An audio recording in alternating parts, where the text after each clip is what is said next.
Welcome to the Wealth Identity Podcast. I'm Agnes, and I'm really glad you're here. This podcast is for a very specific kind of person. It's for you if you already know the manifestation teachings, you've read Neville Goddard, you understand self-concept, you've practiced affirmations, visualizations, sets, inner conversations, you've done the healing, the mindset work, the reprogramming. And yet, something feels heavy. Not because it doesn't work at all, but because it doesn't work the way you were promised it would. If that resonates, I want you to know something right away. You're not doing anything wrong. And this episode is not here to give you another technique, another method, or another way to do it better. It's here to gently question the very framework you've been operating from. Because sometimes the reason nothing is changing anymore is not because you are failing. It's because you are reaching the end of a paradigm. Since I started my spiritual journey more than 16 years ago, my deepest desire was freedom. Not just financial freedom in the way it's usually talked about, but a deeper kind of freedom. The freedom to relax, to feel safe, to enjoy life without constantly managing myself, to stop feeling like I needed to earn my right to rest, joy, or ease. And I genuinely believed that the way to get there was through doing manifestation correctly, doing business correctly, doing healing correctly, becoming better, more aligned, more conscious.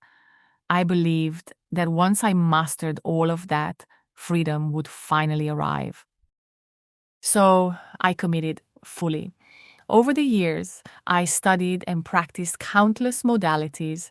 I certified myself in more than 15 different healing and coaching methods. I invested in programs, mentors, strategies. I applied everything with sincerity and discipline and commitment. And every time I hit a wall, the conclusion was always the same. I don't know enough yet. I'm not there yet. I need to learn one more thing. I need a better strategy, a more refined approach, a more expensive container. And for a while, that belief kept me going because effort gives you hope. Effort lets you believe that if you just push a little more, one day you'll arrive until your system can't do it anymore. Burnout wasn't something that happened to me suddenly.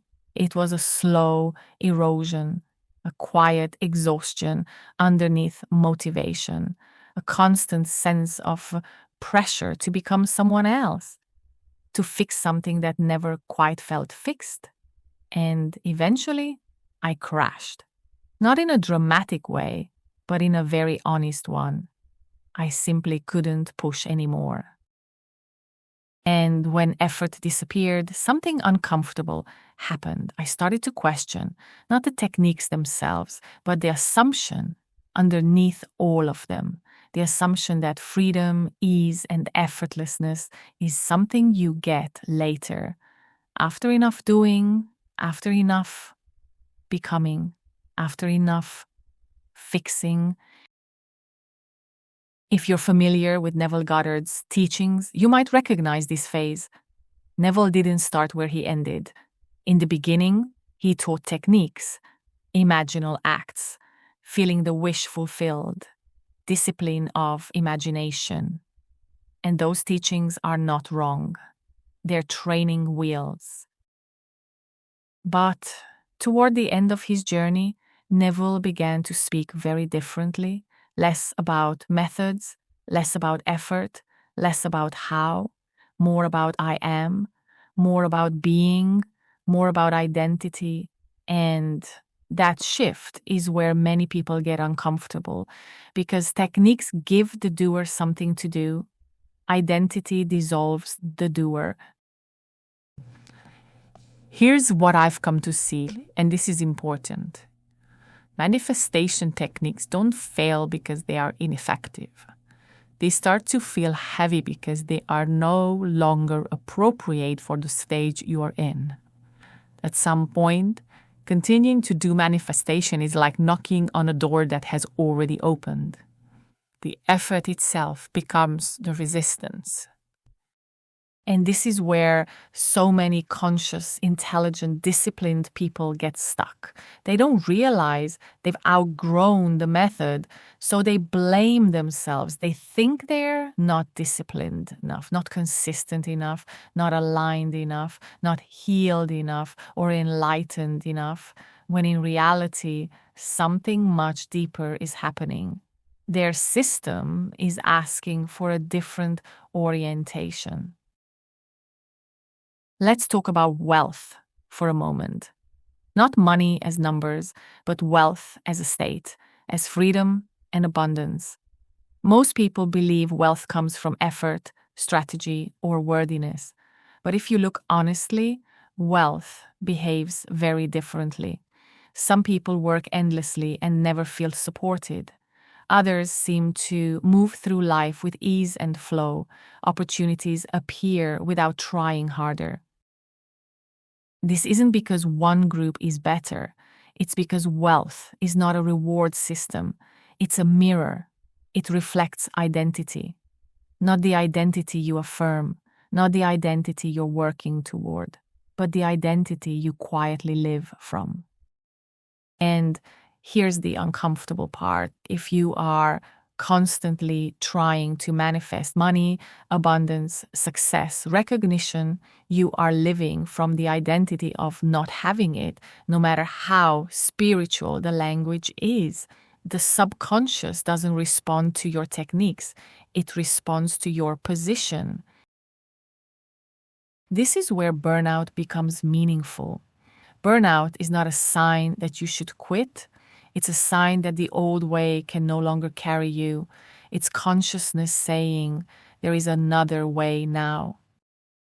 And that way is not about doing less out of laziness.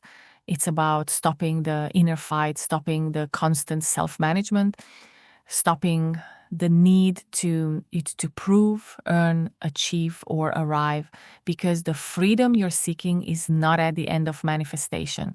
It's at the end of believing you need to become someone else. I want to be very clear here. This podcast is not about abandoning life, business, or creativity. It's not about passivity. It's about where action comes from. Action that comes from lack is heavy and needs willpower. Action that comes from identity is effortless and natural. The difference is subtle, but everything changes. When wealth feels like something you must reach, life feels tense. When wealth feels like a natural extension of who you are, life reorganizes itself without force. And you don't get there by trying to feel that way. You get there by questioning the belief that says you're not already enough. So if you're listening to this and feeling a quiet recognition, I want you to know something. You're not behind. You're not failing at manifestation. You're not missing a key. You may simply be standing at the edge of a different understanding. And this podcast exists to walk that edge with you, gently, honestly, without replacing one set of techniques with another. In the coming episodes, we'll talk about why effort eventually collapses, why identity is the real currency, why awareness changes more than willpower, and how wealth, ease, and freedom emerge naturally when you stop trying to manufacture them. Not as something you chase, but as something you allow by being who you already are. For now, just let this land. You don't need to do anything with it. You don't need to apply it. Notice what relaxed as you listened. Notice what resisted. That noticing is already the shift. Thank you for being here. This is the Wealth Identity Podcast, and we'll continue this journey together.